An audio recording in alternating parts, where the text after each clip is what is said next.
கிறிஸ்தவ விசுவாசிகளுடைய வாழ்க்கையில சாத்தான் எவ்வாறு நுழைய முடிகிறது? தேவன் விரும்பக்கூடியதான ஒரு அமைதியான வாழ்க்கைய பெறுவது எப்படி? தேவன் விரும்பக்கூடிய அமைதியான ஒரு வாழ்க்கைய பெறுவது எப்படி? ஒருவேளை நீங்க போராட்டத்துல இருப்பீங்கன்னா அந்த போராட்டத்தை மேற்கொள்வது எப்படி அப்படின்றத நம்ம என்ன செய்ய போறோம், கொஞ்ச நேரம் நம்ம பார்க்க போகிறோம். எபேசியர் 6ஆம் அதிகாரத்துல இவைகளோடு ஒரு கிறிஸ்தவ விசுவாசிக்கு போராட்டம் உண்டுன்னு சொல்லப்பட்டிருக்கு. என்னது? வாசிங்க. கடைசியாக என் சகோதரரே, கர்த்தரிலும் அவருடைய பலத்த சத்துவத்தின் வல்லமையிலும் பலப்படுங்கள். நாம கர்த்தரிலும் அவருடைய சத்துவத்தின் வல்லமையிலும் நாள்தோறும் பலப்பட்டு கொண்டே இருக்க வேண்டும். ஏன் அப்படின்னா, நமக்கு இந்த உலகத்துல இருக்கிற வரைக்கும் நிச்சயமாக போராட்டம் உண்டு. அதாவது உலகத்திலே உபத்திரவம் உண்டு. ஆனாலும் திடன் கொள்ளுங்கள், நான் உலகத்தை ஜெயித்தேன் என்று ஆண்டவர் சொல்லுகிறார். வேத வசனம் சொல்லுது, அன்றையும் கிறிஸ்துவுக்குள்ள தேவ பக்தியாய் நடக்க விரும்புகிற யாவரும் துன்பப்படுவார்கள் அப்படின்னு தான் சொல்லப்படுது. இயேசு மத்தேயுல 5ஆம் அதிகாரத்துல சொல்லும் போது, நீதி நிமித்தம் துன்பப்படுகிறவர்கள் பாக்கியவான்கள், பரலோக ராஜ்யம் அவர்களுடையது அப்படின்னு சொல்றாரு. நாம் அநேக உபத்திரவங்களின் வழியாய்த்தான் தேவனுடைய ராஜ்யத்துக்குள்ள பிரவேசிக்கணும் அப்படின்னு ஆண்டவர் தெளிவாய் திட்டமாய் சொல்லிவிட்டார். அப்போ ஒரு கிறிஸ்தவ விசுவாசியினுடைய வாழ்க்கையில சாத்தான் எப்படி நுழைகிறான்? ஆதியாம புஸ்தகங்களை எடுத்து வாசிக்க வேண்டாம். அதுல ஏதேன் தோட்டத்துக்குள்ள தந்திரமா வஞ்சகமா அங்கே சர்ப்பத்தினுடைய வடிவில அங்க சாத்தான் ஏவாளோடு கூட பேசுகிறதை பார்க்கிறோம். தந்திரமாய் அங்கே நுழைந்து அவர்களை வஞ்சிக்கிறதை பார்க்கிறோம். இன்றைக்கு வரைக்கும் சாத்தான் அந்த உலகத்தை எதை வைத்து ஏமாற்றி கொண்டு இருக்கிறான் தெரியுமா? பொய்ய. எதங்க? பொய்ய வைத்து இந்த உலகத்தை, வஞ்சகத்தை வைத்து அவன் தந்திரமாய் ஏமாற்றி கொண்டிருக்கிறான். சாத்தான் என்னைக்குமே குறுக்கு வழியில போய் தந்திரத்தை கையாண்டுதான் ஜனங்களை தன்வசப்படுத்திக்கிட்டு இருக்கிறான். ஏன்னா திருடையவன். ஆனா ஆண்டவர் இயேசு கிறிஸ்துவோ, நானே வழியும் சத்தியமும் ஜீவனுமா இருக்கிறேன் என்று சொன்னவர், நான் அவைகளுக்கு ஜீவன் உண்டாயிருக்கவும் அது பரிபூரணப்படவுமே வந்தேன் என்று சொன்னவர், என்னைக்குமே குறுக்கு வழியை கையாளுகிறது இல்ல. என்னிடத்திலே வருகிறவனை நான் புறம்பே தள்ளுகிறதில்லை. வருத்தப்பட்டு பாரம் சுமக்கிறவர்களே, நீங்கள் எல்லாரும் என்னிடத்திலே வாருங்கள், நான் உங்களுக்கு இளைப்பாறுதல் தருவேன். ஆண்டவர் இயேசு கிறிஸ்துவனிடத்திலே வரும் பொழுது அவர் இளைப்பாறுதலை நமக்கு பரிசாக அளிக்கிறார். ஒரு போராட்டம் நிறைந்த வாழ்வுல மனுஷன் எதை விரும்புவான்? அமைதலை விரும்புவான், சமாதானத்தை விரும்புவான், நிம்மதியை விரும்புவான். அதான உண்மை. ஆனா சாத்தானை பின்பற்றி போகும்போது அமைதல் இல்லாத குழப்பம் நிறைந்த வாழ்க்கைய குடும்பங்களுக்குள்ள, தனி மனிதனுக்குள்ள விதைத்து விட்டு போகிறான். அப்ப ஒரு அமைதலை, ஒரு சமாதானத்தை, ஒரு இளைப்பாறுதலை, ஒரு போராட்டம் இல்லாத வாழ்க்கைய நாம் எப்படி பெற்றுக்கொள்ள முடியும் என்றால், அவர் சொல்லாரு, சமாதானத்தை நான் உனக்கு வச்சுட்டு போறேன். இந்த உலகத்துல மனிதர்கள் எதையோ வைத்து விட்டு போகிறார்கள். ஆனால் இயேசு கிறிஸ்து கல்வாரி சிலுவையின் மூலமாக தன்னுடைய சொந்த இரத்தத்தை கிரயமாக நம் ஒவ்வொருவருக்காக சிந்தி அவர் சிலுவையிலே சம்பாதித்த விலையேறப்பட்ட சொத்து என்ன அப்படின்னா, மனிதன் இந்த உலகத்துல அவர் கொடுக்கின்ற அந்த நித்திய சமாதானத்தை, நிரந்தர சமாதானத்தை பெற்று வாழ வேண்டும் என்பது அவருடைய சித்தமாய் இருக்கிறது. அதனாலதான் அந்த வார்த்தை சொல்லுகிறது, சமாதானத்தை நான் உங்களுக்கு வைத்து போகிறேன், என்னுடைய சமாதானத்தையே நான் உங்களுக்கு கொடுக்கிறேன், உலகம் கொடுக்கிற பிரகாரம் நான் உங்களுக்கு கொடுக்கிறதில்ல அப்படின்னு சொல்றாரு. உலகம் கொடுக்கிற சமாதானம் குறுக்கு வழியில போய் மதுபானம் பண்றதால வர்ற சமாதானம். மதுபானம் பண்ணுனா என்ன வரும்னா, கவலைகளை மறந்து அப்படியே பறக்கலாம் அப்படின்னு வாங்க. ஆனா மதுபானம் பண்ண என்ன செய்யும் அப்படின்னா, அது கிட்னியை காலி பண்ணும். அடுத்து என்ன செய்யும்? கல்லீரலை காலி பண்ணும். கடைசியில டோட்டலா வாழ்க்கையவே அது நரகமாக்கி விடும்.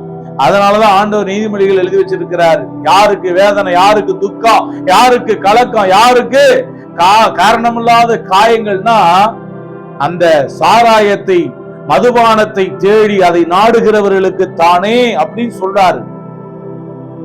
அதுதான் உலகம் கொடுக்கின்ற சமாதானம். கொஞ்ச நேரம் சினிமா பார்த்தா, கொஞ்ச நேரம் சிற்றின்பத்தை அனுபவிக்கும்படியாக தவறான வழிகளிலே போகிற மக்கள் முன்பட்ட நெஞ்ச புகை விட்டு ஆத்து, சாத்தானுடைய பழமொழி அது.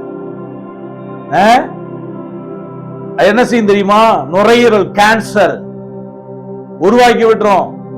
ஆனா ஆண்டவர் போராட்டம் நிறைந்த வாழ்க்கையில அவர் சமாதானத்தை கொடுக்கின்றார். போராட்டம் நிறைந்த வாழ்க்கைய சமாதானம் நிறைந்த வாழ்வாக, அமைதி நிறைந்த வாழ்வாக அவர் மாற்றுகிறார். அங்க பாக்குறோம் எபேசியர்ல பிசாசு என்னத்தை பயன்படுத்துறான் தெரியுமா? சொல்லுங்க. பொய்ய அவன் பயன்படுத்துறான். அடுத்து பிசாசு தந்திரத்தை அவன் பயன்படுத்துகிறான். அப்ப நம்ம கிட்ட என்ன இருக்கக்கூடாதுன்னா, பொய் இருக்கக்கூடாது. ஒரு தேவனுடைய பிள்ளையினுடைய வாயில பொய் இருக்கக்கூடாது, தந்திரங்கள் இருக்கக்கூடாது. யாக்கோபுக்கு இன்னொரு பேர் இருக்கு, தந்திரசாலி அப்படின்னு சொல்லப்பட்டிருக்கு. யாக்கோபோட பேரு யாக்கோபுன்னா என்ன தெரியுமா? ஏமாற்றுக்காரன், வஞ்சிக்கிறவன், அபகரிக்கிறவன், தந்திரசாலி அப்படின்னு அர்த்தம். அந்த காரியங்கள் நமக்குள்ள என்ன செய்யக்கூடாது? இருக்கக்கூடாது. சாத்தான் தந்திரத்தை பயன்படுத்தி, பொய்யை பயன்படுத்தி மனிதருடைய வாழ்க்கையில, ஒரு அமைதலான குடும்ப வாழ்க்கையில போராட்டங்களை அவன் உண்டாக்கி விடுகிறான். வாசிங்க. நீங்கள் பிசாசின் தந்திரங்களோடு எதிர்த்து நிக்கணும்னா, உங்களுக்கு திராணி வேணும்னு சொன்னா தேவனுடைய சர்வாயுத வர்க்கத்தை நீங்கள் தரித்து கொள்ள வேண்டும் என்று ஆண்டவர் நமக்கு ஆலோசனை கூறுகிறார். ஆவிக்குரிய போராயுதங்களை, போராட்டம் இல்லாத ஒரு வாழ்க்கையை நீங்க அனுபவிக்கணும்னா முதல்ல ஆவிக்குரிய ஆயுதங்களை, தேவனுடைய சர்வாயுத வர்க்கங்களை நீங்கள் அணிந்து கொள்ள வேண்டும், நீங்கள் தரித்து கொள்ள வேண்டும் என்று நமக்கு ஆண்டவர் ஆலோசனை கொடுக்கின்றார். என்ன சொல்றாரு பாருங்க. ஏனெனில் நமக்கு யாரோட போராட்டம் கிடையாது? மாம்சத்தோடையும் ரத்தத்தோடையும் கிடையாது, மனுஷங்களோட கிடையாது. நான் அவனை அடித்து விடுவேன், அவனை கொலை செய்து விடுவேன், அதெல்லாம் அந்த போராட்டத்தை ஆண்டவர் சொல்லல.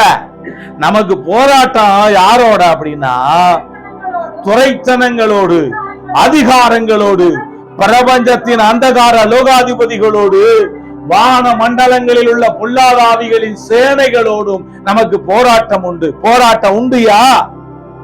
போராட்டம் நிறைந்த வாழ்க்கைய அமைதிப்படுத்துகிறவர் நம் ஆண்டவர் இயேசு கிறிஸ்து மட்டுமே. எப்படி? அந்த கடல்ல போகும்போது பாத்தீங்கன்னா என்ன வந்துச்சு? இயேசு அந்த படகுல தான் இருக்கிறாரு. இயேசு இருந்த படகுல தான் புயலும் வருகிறது, காற்றும் வருகிறது, கடல் கொந்தளிக்கிறது, அலைகள் எழும்புகிறது. நம்ம வாழ்க்கையிலும் கூட இயேசு இருக்கிறார்.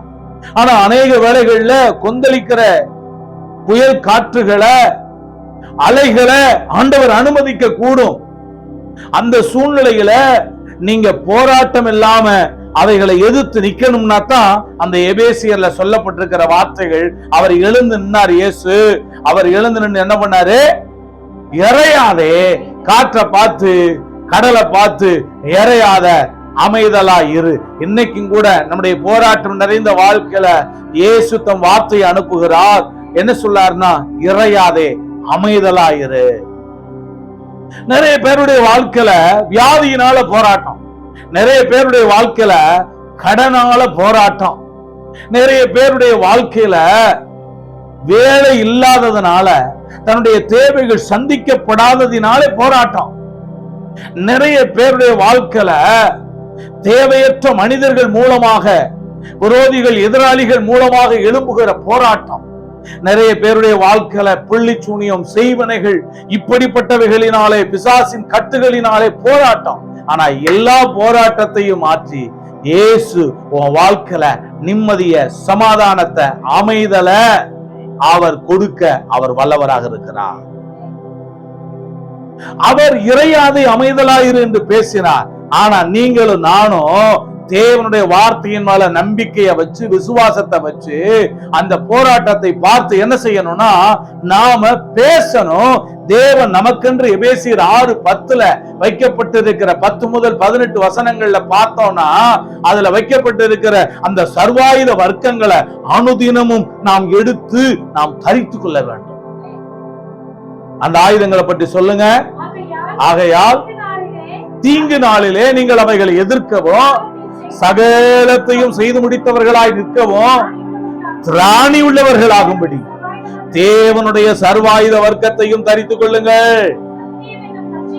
சொல்லுங்க, சத்தியம் என்னும் கச்சைய, எல்லாம் சொல்லுங்க, சத்தியம் என்னும் கச்சைய உங்க அறையில கட்டி கொள்ளணும் அப்படின்னு சத்தியத்தை தான் முதல்ல சொல்றாரு. அப்ப சாத்தான் பயன்படுத்துகிற பிரதானமான ஆயுதம் அப்ப எது அப்படின்னா, சத்தியத்துக்கு ஆப்போசிட் பொய்யே.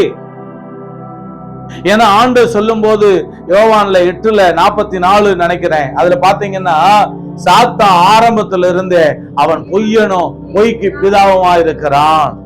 அவன் பொய்க்கெல்லாம் பிதா. நம்முடைய ஆண்டவர் நீதிக்கு பிதா, சத்தியத்துக்கு பிதா, அவர் ஜோதிகளின் பிதா. ஆனா அந்த சாத்தான் பொய்க்கே பிதாவா இருக்கிறான். இன்னைக்கு நிறைய அரசியல்வாதிகள் பாத்தீங்கன்னா, தேர்தல் வந்துச்சுன்னா பொய்களை அள்ளி வீசுறத பாக்குறோம், பொய்யான வாக்குறுதிகளை கொடுக்கிறத பார்க்கிறோம், கடைசியில நிறைவேற்றுறது கிடையாது. ஏன் அப்படின்னா, இந்த வான மண்டலத்தின் பொல்லாத ஆவிகளின் சேனைகள் அவர்களுக்குள்ளாக புகுந்து கொண்டு பொய்யான வாக்குறுதிகளை, ஏமாற்றுகிற காரியங்களை, தந்திரமான காரியங்களை அவர்கள் வாயின் வழியாக இந்த உலகத்துக்குள்ளாக அனுப்பி ஜனங்களை வஞ்சித்து கொண்டிருக்கிறது. ஜனங்களை நம்பி ஏமாந்து என்ன செய்யறாங்கன்னா, தங்கள் வாழ்வினுடைய அமைதலை இழந்து கொண்டிருக்கிறார்கள். சத்தியம் என்னும் கச்சைய உங்க அறையில கட்டிக்கொள்ளணும். எப்பவுமே உண்மையா இருக்கணும். கர்த்தருக்கு உண்மை, அதுதான் தேவை. நம்ம அழைச்சவருக்கு உண்மையா இருக்கணும். அடுத்து நீதி என்னும் சத்தியம் என்னும் கச்சை எங்க கட்டணும்? இடுப்புல. ஆண்டவருக்கு உண்மையா இருக்கணும். உண்மையுள்ள மனுஷன் தான் பரிபூரண ஆசீர்வாதங்களை பெறுவான். சத்திய உதடு என்றைக்கும் நிலைத்திருக்குமா? பொய் உதடு ஒரு நிமிஷம் மாத்திரம் தான் இருக்குமா? சத்திய உதடு என்றைக்கும் நிலைத்திருக்கும், பொய் உதடு ஒரு நிமிஷம் மாத்திரம் தான் இருக்கும். சத்திய வாசகன் மெய்யை வெளிப்படுத்துவானா? பாருங்க, வாசிங்க. நீதி என்னும் மார்க்கவசத்தை தரித்தவர்களாக. நீதி நம்முடைய நெஞ்சில, நம்முடைய மார்புல, நம்முடைய இருதயத்துக்குள்ள, நம்முடைய ஆத்மாவுக்குள்ள தேவனுடைய நீதி என்னும் மார்க்கவசம் இருக்கணும் ஐயா. நம்முடைய சுயநீதி எல்லாம் ஒண்ணுக்கு உதவாது. எங்கள் நீதி எல்லாம் அழுக்கான கந்தேன்னு சொல்லப்பட்டிருக்கு. அப்ப தேவனுடைய நீதியை நாம் சார்ந்து கொள்ள வேண்டும். நம்முடைய சுயநீதியை நாம் சார்ந்து கொள்ளக்கூடாது. சுயநீதியை சார்ந்து கொண்டவன் தான் யார் தெரியுமா? அந்த 2 பேர் தேவாலயத்துக்கு போனாங்க பாருங்க. ஆயக்காரன், பரிசேயன் போனாங்களா? ஆயக்காரன் என்ன பண்ணா? பரிசேயன் என்ன ஜெபம் பண்றான்? தேவநீதி அவன் சார்ந்து கொள்ளல. எப்படி ஜெபம் பண்றான்? அவன் தேவநீதியை சார்ந்து கொள்ளாமல் எப்படி ஜெபிக்கிறான்? ஆண்டவரே, நான் வாரத்துல 2 தடவை உபவாசம் பண்றேன், என் தசம பாகத்துல, சம்பாத்தியத்துல எல்லாம் தசம பாகத்தை நான் தவறாம கொடுக்கிறேன், இவன மாதிரி கிடையாதுன்னு சொல்லி தன் சுயநீதியை, தான் செய்யக்கூடியதான செயல்களை சார்ந்து கொண்டு அவன் ஆண்டவரிடத்துல விண்ணப்பம் பண்ணான். ஆனா அந்த ஆயக்காரன் என்ன பண்ணா தெரியுமா? தன்னுடைய நீதியை அவன் சார்ந்து கொள்ளவில்லை, தேவனுடைய நீதிய ஆண்டவர் முன்பாக தன்னை தாழ்த்தி, தன்னுடைய முகத்தை, தன்னுடைய கண்களை பரலோகத்துக்கு, வானத்துக்கு ஏறெடுக்க துணியாம மார்பலை அடித்து கொண்டு, ஆண்டவரே, பாவியாகி என்னால கிருபையாயிரும், இரக்கமாயிரும் என்று சொல்லி அவன் ஜெபம் பண்ணானாம். அவன் தேவனுடைய நீதியை சார்ந்து கொண்டதனாலதான் அவனை கத்த நீதிமானா வீட்டுக்கு அனுப்புனாரு. அப்ப சத்தியம் என்னும் கச்சை, நீதி என்னும் மார்க்கவசத்தை என்ன செய்யணும்? நாம போட்டுக்கணும். அடுத்து சமாதானத்தின் சுவிசேஷத்துக்குரிய ஆயத்தம் என்னும் பாதரட்சைய கால்களிலே தொடுத்து கொள்ளணும். எப்பவுமே நம்முடைய குடும்பங்கள்ல, நம்முடைய இருதயத்துக்குள்ள என்ன இருக்கணும்னு சொல்லுங்க? சமாதானம். சொல்லுங்க, சமாதானம். சமாதானம் சமாதானம் என்று கூறும் உதடுகளின் பலனை நான் உனக்கு சிருஷ்டிக்கிறேன் அப்படின்னு ஆண்டவர் சொல்றாரு. என் கற்பனையை கவனித்தாயானால் நலமாயிருக்கும். அப்பொழுது சமாதானம் எப்படி இருக்கும் தெரியுமா? நதியை போல இருக்கும் சொல்றார் ஆண்டவர். நம்முடைய வேதத்தை நேசிக்கிறவர்களுக்கு மிகுந்த சமாதானம் உண்டு, அவர்களுக்கு இடரல் இல்லைன்னு சொல்லப்பட்டிருக்கு. அப்ப சமாதான பிரபு, சமாதானத்தின் தேவன், சமாதான காரணர் நம்முடைய ஆண்டவர் இயேசு கிறிஸ்து. ஆவியின் கனி சமாதானம். ஆமா, அப்ப அந்த சமாதானத்தை நாம் அனுபவிக்க வேண்டும் என்றால் உங்க இருதயங்களை எது ஆளணும் தெரியுமா? குழப்பம் ஆளக்கூடாது. உங்க இருதயத்தை கவலை ஆளக்கூடாது. உங்க இருதயத்தை பலவிதமான போராட்டங்கள் ஆண்டு கொண்டிருக்க கூடாது. உங்க இருதயத்தை தேவ சமாதானம் உங்கள் இருதயங்களை ஆள கடவது அப்படின்றாரு. நம்முடைய இருதயத்தின் நடுவுல நம்மை ஆள வேண்டியது தேவ சமாதானம். ஆண்டவர் சொல்லாரு, அலங்கத்துக்குள்ள சமாதானமும் அரண்மனைக்குள்ள சுகமும் இருப்பதாக. உன் கூடாரம் சமாதானத்தோடு இருக்க காண்பி. வாசஸ்தலத்தை விசாரிக்கும் பொழுது குறைவை காண ஒட்டீர்னு சொல்றாரு. அப்ப அந்த சமாதானத்தை யாரிடத்துல கேட்டு பெற்றுக்கொள்ள முடியும்? போராட்டம் இல்லாத ஒரு வாழ்க்கையை அனுபவிக்கணும்னா சமாதானத்தினுடைய அந்த கனி நமக்குள்ளாக இருக்கணும். எப்போதுமே புரிந்து கொள்ளுங்க. சமாதானத்தின் சுவிசேஷத்துக்குரிய ஆயத்தம் என்னும் பாதரட்சை நம்ம கால்ல எப்பவுமே அந்த சமாதானத்தின் சுவிசேஷத்துக்குரிய ஆயத்தம் என்னும் பாதரட்சைய நம்ம தரித்து கொள்ளணும், போட்டே இருக்கணும். எப்ப யாரு நம்மளை கேட்டாலும் கூட என் ஆண்டவர் இயேசு கிறிஸ்துவை பற்றி தைரியமாய் சொல்லுவதற்கு நம்ம ஜாக்கிரதையா இருக்கணும். நிறைய பேர் சொல்லுவாங்க, எத்தனை பேர் இயேசுவுக்காக ரத்த சாட்சியா மறிக்க விரும்புறீங்கன்னு ஒரு ஊழியக்காரர் கேட்டாராம் ஒரு மிஷனரி கூட்டத்துல. அப்ப அநேகர் பாத்தீங்கன்னா கரங்களை உயர்த்தி நான் இயேசுவுக்காக ரத்த சாட்சியா மறிக்க விரும்புறேன் அப்படின்னு. ஆனா ஒரே ஒரு சிறு பிள்ளை மட்டும் கையை தூக்கலையா. ஏன் தூக்கல அப்படின்னு சொல்லி கேட்டப்ப, நீ ஆண்டவருக்காக ரத்த சாட்சியாய் மறிக்க, ஆண்டவருக்காக சுவிசேஷத்துக்காக ரத்த சாட்சியா மறிக்க விரும்பலையான்னு கேட்டப்ப அது சொல்லிச்சான், நான் ஆண்டவருக்காக நான் ரத்த சாட்சியா மறிக்க விரும்பல, அதுக்கு பதிலா நான் உயிரோட இருந்து நான் கர்த்தரை பிரஸ்தாபப்படுத்த விரும்புறேன் அப்படின்னு சொல்லிச்சான்.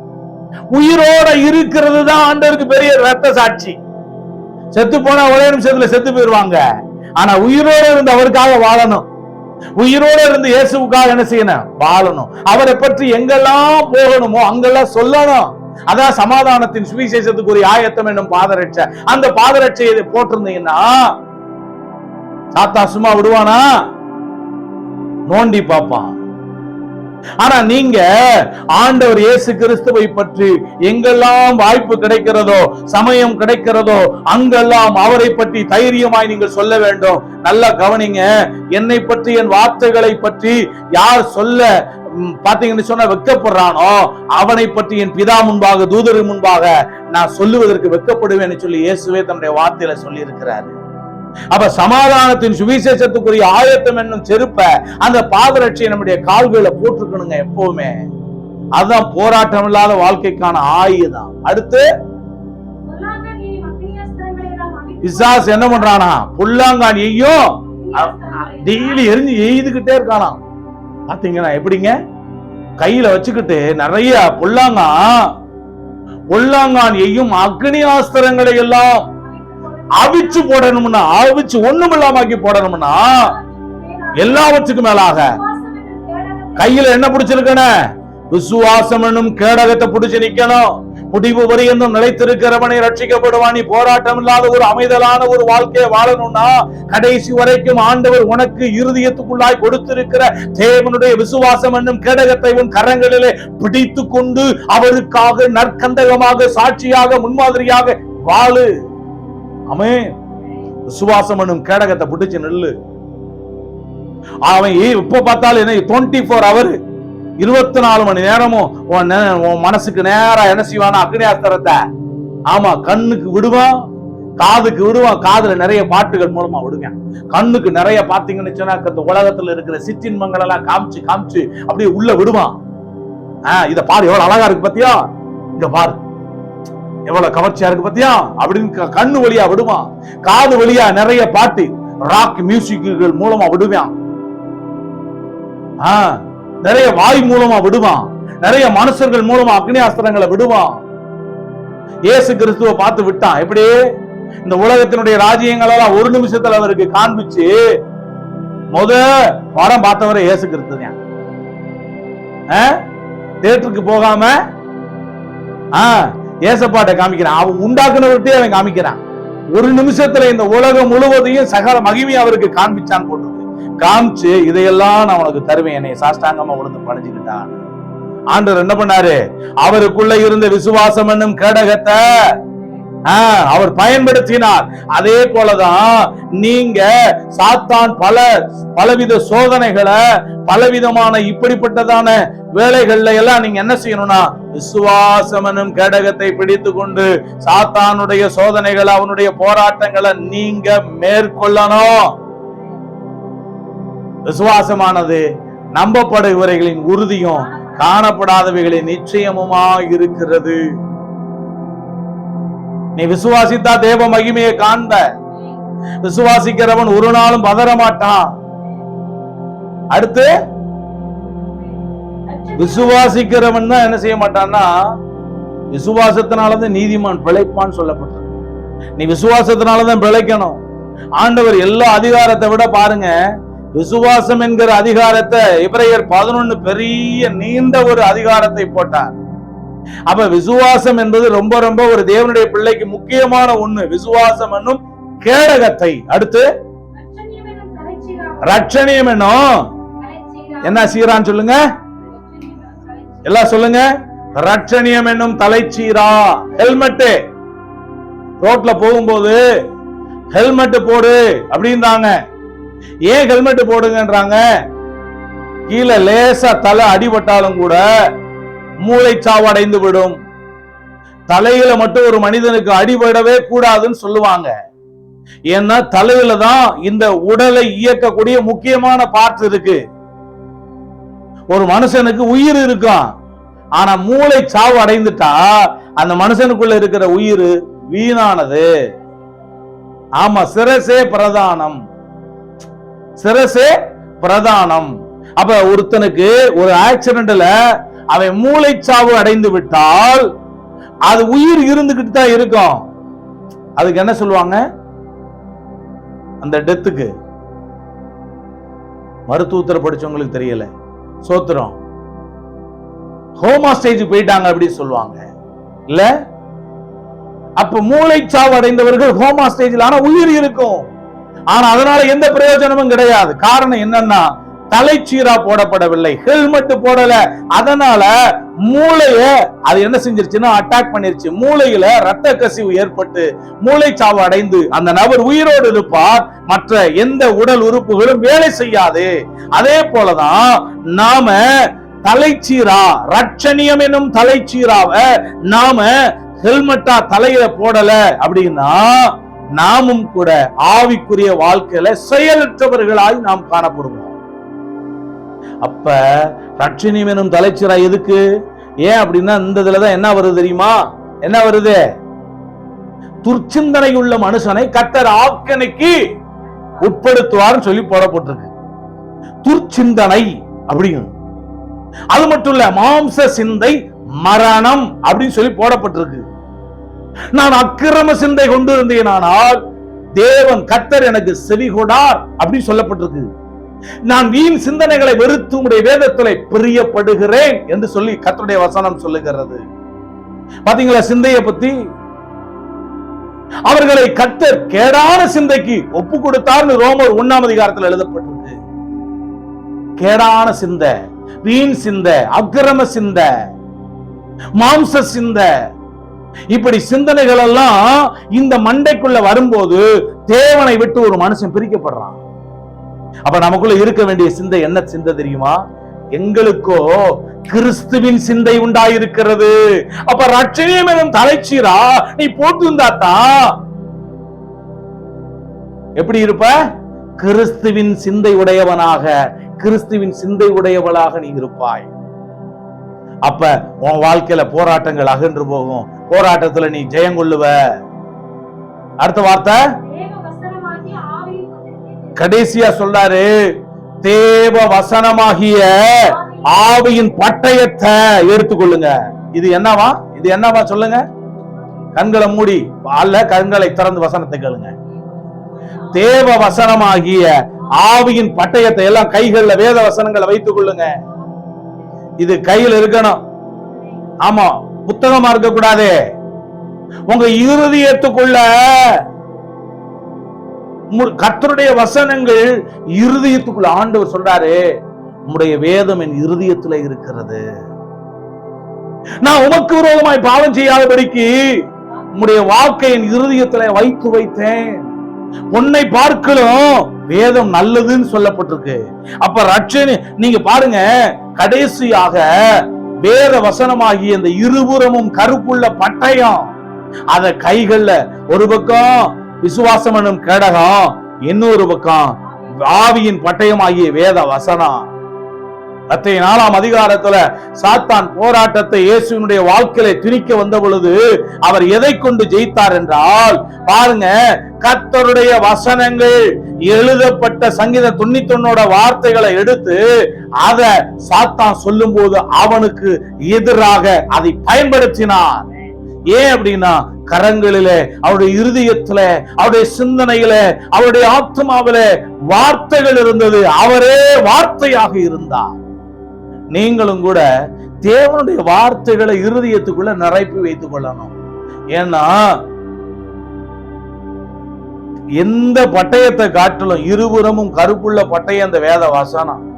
உம்முடைய வேத வசனம் என் கால்களுக்கு தீபமோ என் பாதைக்கு வெளிச்சமா இருக்குன்னு சொன்னார். வாலிபன் தன் வழியை எதனாலே சுத்தம் பண்ணுவான்? உம்முடைய வசனத்தின்படி தன்னை காத்துக் கொள்வதனாலே. அப்ப வசனம் இருதயத்துல இருக்கணும் ஐயா. இல்ல, இன்னைக்கு ஏன் நிறைய பேருடைய வாழ்க்கையில போராட்டம்னா, நிறைய பேருடைய வாழ்க்கையில கர்த்தருடைய வசனங்கள் இல்ல, வசனங்களை நேசித்து வாசிப்பது இல்ல, வசனங்களை மனனம் செய்து இருதயத்துக்குள்ள வைப்பது இல்ல. அப்படியே ஒருவேளை வைத்துக் கொண்டாலும் சாத்தான் போராட்டமான சோதனையான சூழ்நிலைகளை வாழ்விலை கொண்டு வரும் பொழுது அந்த வசனங்களை எடுத்து அவனை மேற்கொள்வதற்கான விசுவாசம் அவர்களிடத்துல இல்ல. அப்ப நீங்க என்ன செய்யணும்னா, கர்த்தருடைய வசனத்தை எடுத்துக்கொள்ளணும். கடைசியா சொல்லாரு, எந்த சமயத்துல சொல்லுங்க, எந்த சமயத்திலும் சகல விதமான வேண்டுதல் விண்ணப்பங்களோடு எப்படி ஜெபம் பண்ணணும்? கடைசியா சொல்லாரு, ஜெபத்துக்கு முக்கியத்துவத்தை கொடுங்கள். இந்த உலகம் பிசாசு அநேக வேளைகளில் என்னென்னமோ காரியங்களுக்கு இன்னைக்கு மனிதர்களை முக்கியத்துவம் செய்யும்படியாய் கொண்டு செல்லுகிறது. ஆனா வேத வசனங்களுக்கு முக்கியத்துவத்தை கொடுங்கள். தாவீது சொல்றாரு, ஆண்டவரே, உம்முடைய நீதியான நியாய தீர்ப்புகளை நான் நினைக்கும் பொழுது ஒரு நாள்ல 7 தடவை உங்களை நான் துதிக்கிறப்பா. உம்முடைய வசனத்தை தியானிக்கும்படி குறித்த ஜாமங்களுக்கு முன்னே என் கண்கள் விழித்துக் கொள்ளும்னு சொல்றாரு. நான் பரதேசியாய் தங்கும் வீட்டுல ஆண்டவரே உம்முடைய பிரமாணங்கள் எனக்கு கீதங்களாயின அப்படின்னு சொல்றாரு. நமக்கு கீதமா இருக்கா? கீதங்களா இருக்கா? இல்ல பக்கத்துல பாடிக்கிட்டு இருக்கிற, ரேடியோல பாடிக்கிட்டு இருக்கிற அந்த கீதத்தை கேட்டுக்கிட்டு இருக்கீங்களா? கர்த்தருடைய வசனங்கள் உங்களுக்கு கீதங்களா இருக்கிறதா? சொல்லுங்க. பாருங்க, இந்த வார்த்தையில எந்த சமயத்திலும் சகல விதமான வேண்டுதலோடும் விண்ணப்பத்தோடும் ஆவியினாலே ஜெபம் பண்ணு. ஆவியில ஜெபம் பண்றது என்னன்னா, ஆண்டவர் உனக்கு கொடுத்த நவமான பாஷைகளை, பற்பல பாஷைகளை, பரலோகத்தினுடைய பாஷைகளை நீங்கள் பேசி ஆண்டவரிடத்துல ரகசியங்களை பேசி ஜெபிப்பது. பரிசுத்த ஆவிக்குள்ளே ஜெபியுங்கள். யூதா 1ஆம் அதிகாரத்தில் எழுதப்பட்டிருக்கு, பரிசுத்த ஆவிக்குள்ளே ஜெபம் பண்ணி அப்படி சொல்லப்பட்டிருக்கு. அப்ப எல்லா சமயத்துல நம்ம செய்ய வேண்டியது எது அப்படின்னா, அந்நிய பாஷைகளை பேசணும், எல்லா சமயங்களையும் ஜெபிக்கணும், எல்லா சமயங்களையும் நீங்கள் விண்ணப்பம் செய்ய வேண்டும், எல்லா சமயங்களிலும் வேத வசனங்களை நீங்கள் தியானிக்க வேண்டும். அதன் பொருட்டு மிகுந்த மன உறுதியோடு சகல பரிசுத்தவான்களுக்காக பண்ணும் வேண்டுதலோடும் விழித்துக் கொண்டிருங்கள். ஏன் அப்படின்னா விழித்துக் கொண்டிருங்கன்றாரு, விழித்திருங்கள். ஏனெனில் உங்கள் எதிராளி ஆகிய பிசாசானவன் எவனை விழுங்கலாமோ என்று வகை தேடி சுற்றி திரிகிற அந்த சிங்கத்துக்கு வகை தேடி எவனை விழுங்கலாமோன்னு சுற்றி திரிகிற அந்த சிங்கத்துக்கு, அந்த பால சிங்கத்துக்கு நீங்க தப்பணும்னா யூதராஜ சிங்கத்துக்கிட்ட வந்துடணும். யூதராஜ சிங்கம் நம் ஆண்டவர் இயேசு கிறிஸ்து. ஆமென். போராட்டம் இல்லாத ஒரு வாழ்க்கைய நீங்கள் அனுபவிக்கும்படியாக தேவன் உங்களை அழைத்திருக்கிறார். அந்த சொல்லாரு சங்கீதம் 37:37 நீ உத்தமனை நோக்கி செம்மையானவனை பார்த்திரு, அந்த மனுஷனுடைய முடிவு சமாதானம். என்னங்க, நீ உத்தமனை நோக்கி செம்மையானவனை பார்த்திரு, அந்த மனுஷனுடைய முடிவு சமாதானம். நீ உத்தமமா வாழணும், நீ செம்மையா வாழணும். அப்ப வாழ்வினுடைய முடிவு எப்படி இருக்குமா? சமாதானம் நிறைந்ததா இருக்கும். சமாதானம் பண்ணுகிறவர்கள் பாக்கியவான்கள், அவர்கள் சமாதானம் பெறுவார்களா? புது வசனம் சொல்றீங்க. சமாதானம் பண்ணுகிறவர்கள் பாக்கியவான்கள், அவர்கள் தேவனுடைய புத்திரர் என்று எண்ணப்படுவார்கள். அல்லேலூயா. இப்படி சமாதானம் பண்ணுகிறவர்கள் பாக்கியவான்கள். வசனத்தை வாயில சொல்லுங்க. சமாதானம் பண்ணுகிறவர்கள் பாக்கியவான்கள், அவர்கள் தேவனுடைய புத்திரர் என்று எண்ணப்படுவார்கள். அப்ப உத்தமனை நோக்கி செம்மையானவனை பார்த்திரு, அந்த மனுஷனுடைய முடிவு சமாதானம். ஆண்டுடைய வார்த்தை சொல்லுது, உம்மை உறுதியாய் பற்றி கொண்ட மனதை உடையவன் உம்மையே நம்பி இருக்கிறபடினால். யாரை நம்பி இருக்கிற? நீ இடைவிடாமல் கர்த்தரை நம்பி கொண்டிரு. ஓசியா புத்தகத்தில் எழுதப்பட்டிருக்கு, நீ இடைவிடாமல் உன் தேவனை நம்பிக்கொண்டிரு. உன் நம்பிக்கை கர்த்தர் மேல் இருக்கும்படி இன்றைய தினம் உனக்கு இவைகளை உனக்கு நினைப்பூட்டுகிறேன் சொல்லி நீதிமொழிகள் எழுதப்பட்டிருக்கு. அப்ப என்ன போட்டிருக்கு? உறுதியாய் பற்றி கொண்ட மனதை உடையவன் உண்மையே நம்பி இருக்கிறபடியினால் நீ பூரண சமாதானத்தோடு காத்துக்கொள்வி. கொலோசியர் 3:15 தேவ சமாதானம் உங்கள் இருதயங்களிலே ஆழக்கடவுள் அப்படி சொல்லப்பட்டிருக்கு. சங்கீதம் 34:14 சமாதானத்தை தேடி அதை பின்தொடர்ந்து கொள் அப்படி சொல்லப்பட்டிருக்கு. சமாதானத்தை தேடி அதை பின்தொடர்ந்து கொள் அப்படி சொல்லப்பட்டிருக்கு. யாத்ராமம் 14:14 சொல்லுங்க. யாத்ராமம் 14:14 நீங்கள் சும்மா இருப்பீர்கள். கர்த்தருடைய வசனத்தை சரியா சொல்லணும். இந்த யுத்தம் உங்களுடையதல்ல, அது என்னுடையது. மத்தேயு 7:7 இந்த மாதிரி யாத்ராமம் 14:14 கர்த்தர் உங்களுக்காக. கவனிங்க, போராட்டம் இல்லாத வாழ்க்கையை நீ அனுபவிக்கணும்னா ஆண்டவர் கையில் எல்லாத்தையும் விட்டுறணும். என்னங்க, ஆண்டவரை நம்பி ஆண்டவரை சார்ந்து கொண்டு சகலத்தையும் அவரிடத்திலே விட்டுவிட வேண்டும். அதான் சொல்றாரு. என்ன சொல்றாரு? நீங்கள் சும்மா இருப்பீர்கள், இந்த யுத்தம் உங்களுடையதல்ல, அது என்னுடையது அப்படின்னு ஆண்டவர் சொல்றார். ஆண்டவருடைய கையில விட்டுருங்க, அவர் எல்லாத்தையும் பார்த்துக் கொள்ளுவார். தாவீது சொல்றார் பாருங்க, என் காலங்கள் கர்த்தருடைய கரத்துல இருக்கிறது அப்படின்னு. அதன் காலத்துல எல்லாத்தையும் அவர் நேர்த்தியா செஞ்சு முடிப்பாரு. அப்ப நீங்கள் யுத்தம் இல்லாத சமாதானமான போராட்டம் இல்லாத ஒரு வாழ்க்கையை அனுபவிக்கணும்னா எபேசியர் 6ஆம் அதிகாரம் 10 முதல் 18 வசனங்களில் சொல்லப்பட்ட தேவனுடைய சர்வாயுத வர்க்கங்களை, ஆவிக்குரிய ஆயுதங்களை ஒவ்வொரு நாளும் நீங்கள் எடுத்துக் கொள்ளுவதோடு வேத வசனங்களுக்கு முக்கியத்துவத்தை கொடுங்கள், ஜெபத்திற்கு முக்கியத்துவம் கொடுங்கள், பிசாசுனுடைய பொய்ய பிசாசனுடைய தந்திரத்தை உங்க வாழ்க்கையில ஒருபோதும் அனுமதிக்காதிருங்கள். அப்ப கர்த்தர் உங்க வாழ்க்கையில சமாதானத்தையும் அமைதலையும் என்றென்றைக்கும் அவர் அருளுவார். கர்த்தர் தாமே இந்த வசனங்களின்படி உங்களை ஆசீர்வதிப்பாராக. ஆமென்.